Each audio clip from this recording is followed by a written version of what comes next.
Welcome back, everyone. Today we're taking a deep dive into Focus on What Matters, a collection of letters by Darius Foro that offers a fresh perspective on Stoic wisdom. It's like he's taken this ancient philosophy and made it relevant to our modern lives, addressing those everyday challenges we all face.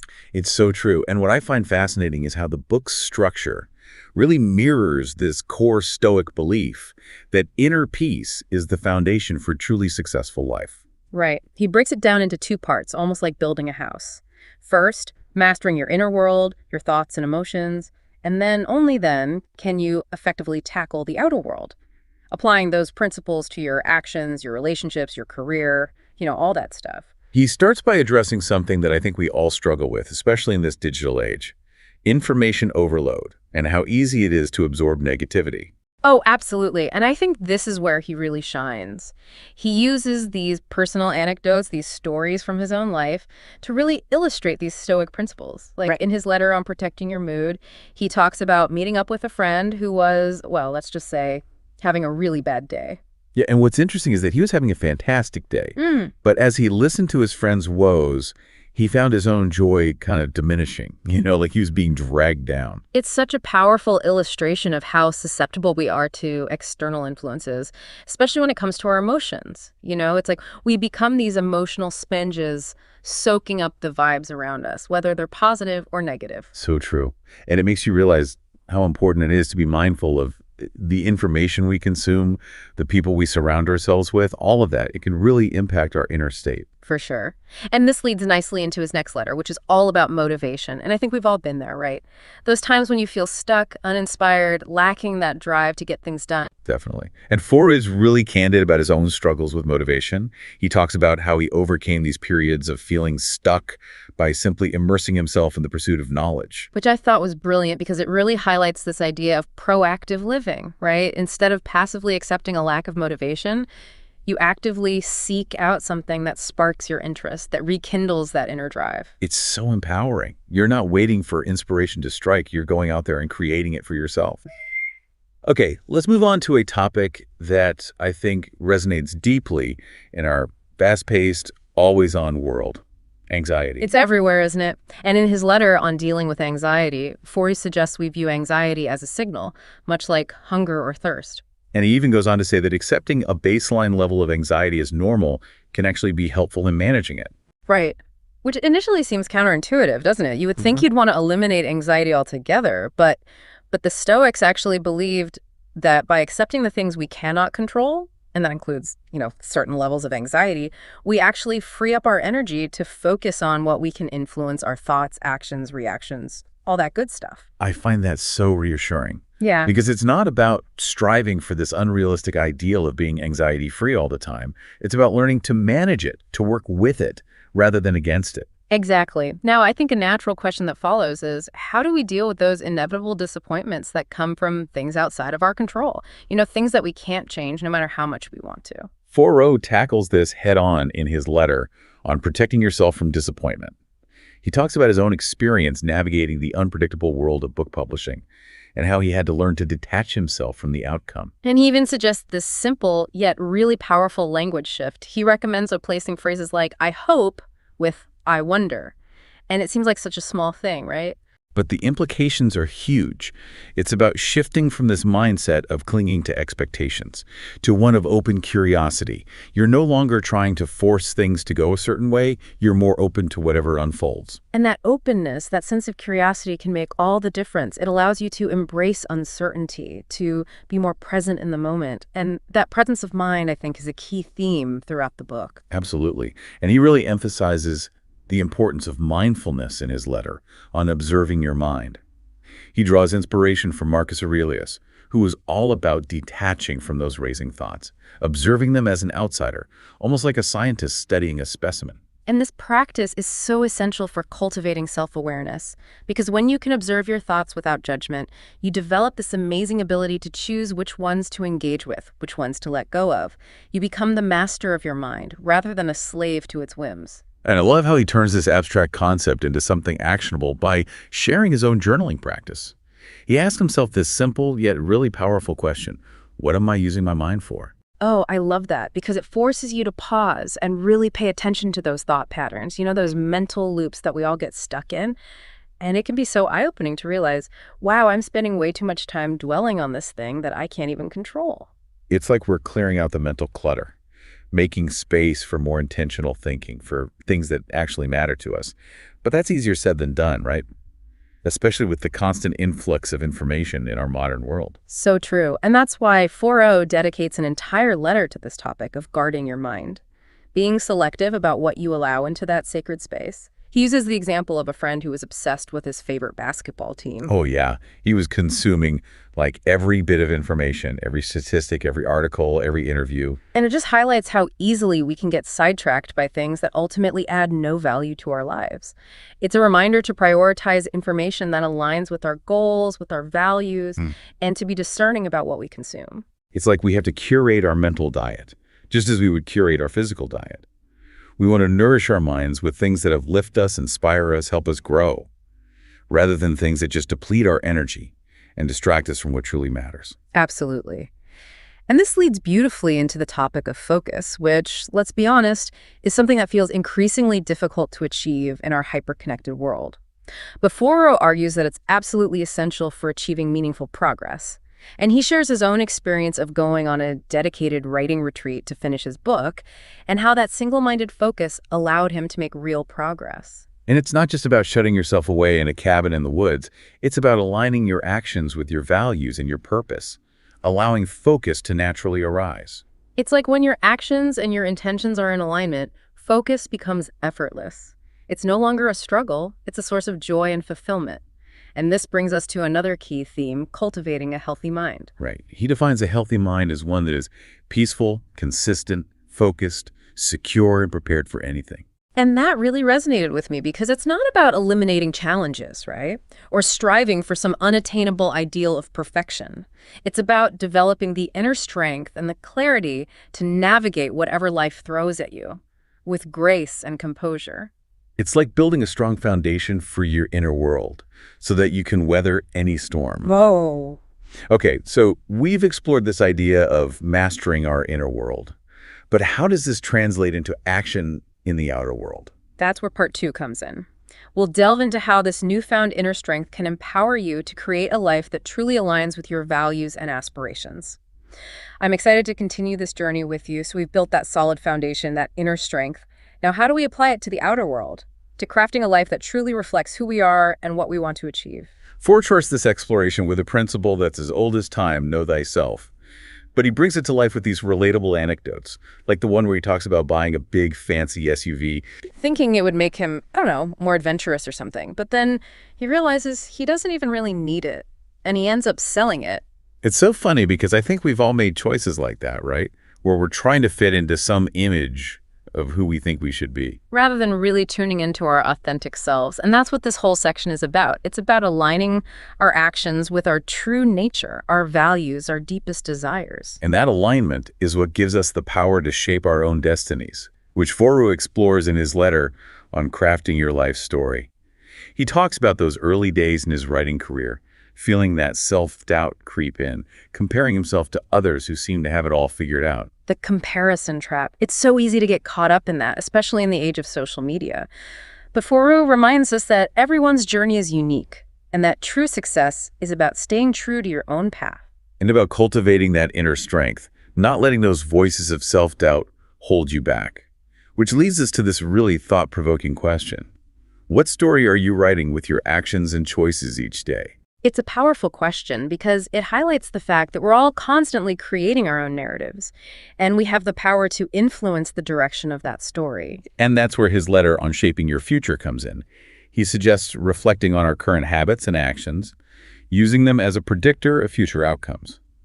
It's almost like holding up a mirror to ourselves. Asking ourselves, if I continue on this path, where will I end up? And that can be a really eye-opening exercise because it forces us to confront those areas where we might be self-sabotaging or where we're not fully living in alignment with our goals. It's about taking ownership of our choices and recognizing that we have far more power to shape our future than we often realize. But this journey of self-creation isn't just about individual pursuits.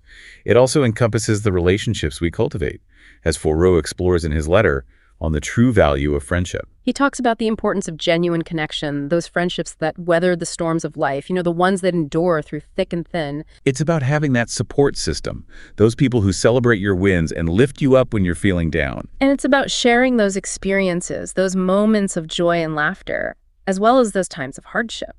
But what about when we encounter other people's successes? It's human nature to feel a little envious sometimes. Oh, absolutely. And Thoreau actually offers a really counterintuitive approach to dealing with envy in his letter on eradicating envy. He suggests shifting our perspective to view other people's achievements as a source of inspiration. Instead of feeling threatened or jealous, we can choose to see their success as proof that anything is possible. And I think that's so powerful because it allows us to tap into this collective sense of growth and abundance.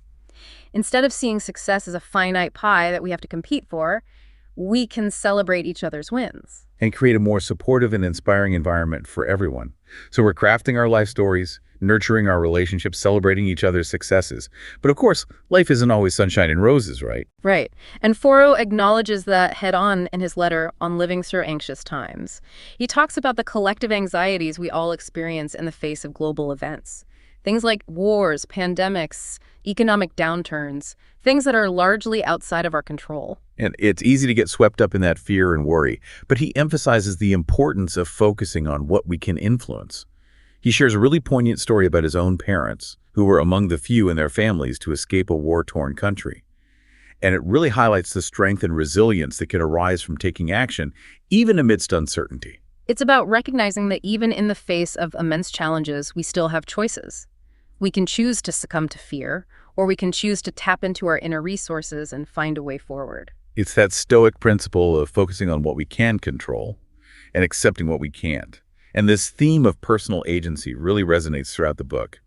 Even when he's talking about those big existential questions like death, which he addresses in his letter on being grateful for the little things. He shares a story about a friend who, after calculating how many times he might see his aging parents again, began to cherish every moment with them, letting go of those petty frustrations and really appreciating the time they had together. It's a beautiful reminder that our time with loved ones is precious, and that gratitude can shift our focus from fear and scarcity to appreciation and abundance. But what about those times when we're not facing major life challenges, but we just feel stuck in a rut? Uninspired, unmotivated, lacking that zest for life. Oh, I've been there. And Thoreau offers some really practical advice in his letter on getting unstuck. He suggests shifting our focus outward. Instead of dwelling on our own problems, he recommends setting a goal that benefits others. Whether it's volunteering our time or pursuing a creative project that inspires us, this outward focus can really help us to reconnect with our passion and purpose. It's like that old saying, the best way to find yourself is to lose yourself in the service of others. And speaking of service, Thoreau reminds us that true resilience isn't just about individual grit. It's also about cultivating kindness and compassion. In his letter on being a friend to yourself, he encourages us to treat ourselves with the same gentleness and understanding that we would offer a friend. We're often our own harshest critics, aren't we? Holding ourselves to unrealistic standards and beating ourselves up for every little mistake. But Thoreau reminds us that true strength lies in embracing our imperfections and treating ourselves with compassion. He even makes this funny observation that we're often more polite to strangers than we are to our own loved ones. And it's so true. We need to extend that same level of kindness and patience to ourselves and those closest to our hearts. Absolutely. And this theme of kindness extends to how we navigate those challenging economic times, which he addresses in his letter on being calm during a recession. He reminds us that economic downturns are a natural part of the cycle. And that panicking only exacerbates anxieties. Instead, he suggests focusing on our financial habits, our skills, and our resourcefulness. It's about remembering that while external circumstances may fluctuate, we can still maintain a sense of inner calm and stability. And that brings us to a topic that many people tend to avoid, aging, which Thoreau tackles head-on in his letter on the impermanent nature of your body. And instead fearing the physical changes that come with time, he encourages us to embrace them as a natural part of life's journey. Our bodies are constantly evolving, and true beauty lies in accepting and appreciating each stage. It's a refreshing perspective that challenges those societal norms that often equate youth with beauty and vitality. Thoreau encourages us to find beauty in the wisdom and experience that come with aging. And that leads us to the final letter we'll explore in this deep dive on leaving a legacy. He challenges us to consider what we want to leave behind. Not just in terms of material possessions, but in terms of the impact we make on the world, the lives we touch. It's an invitation to live a life of purpose, considering how our actions today contribute to a greater good that extends beyond ourselves. Wow, we've covered a lot of ground in this exploration of focus on what matters. Thoreau has given us so much to think about in terms of navigating both our inner and outer worlds.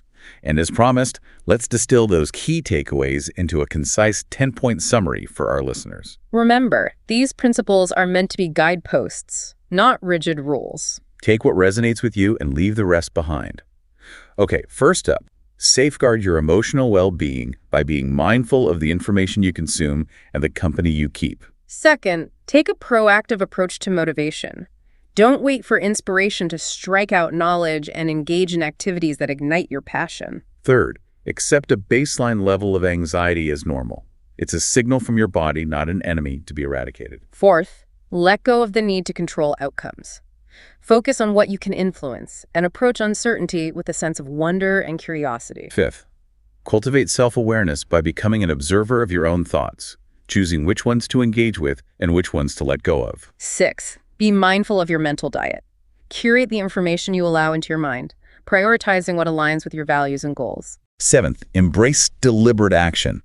Align your efforts with your purpose and watch as focus and fulfillment flow naturally. Eighth, prioritize your well-being, both mental and physical. They're interconnected pillars of a resilient life. Ninth, live authentically. Make choices that reflect your true self, not some idealized version of who you think you should be.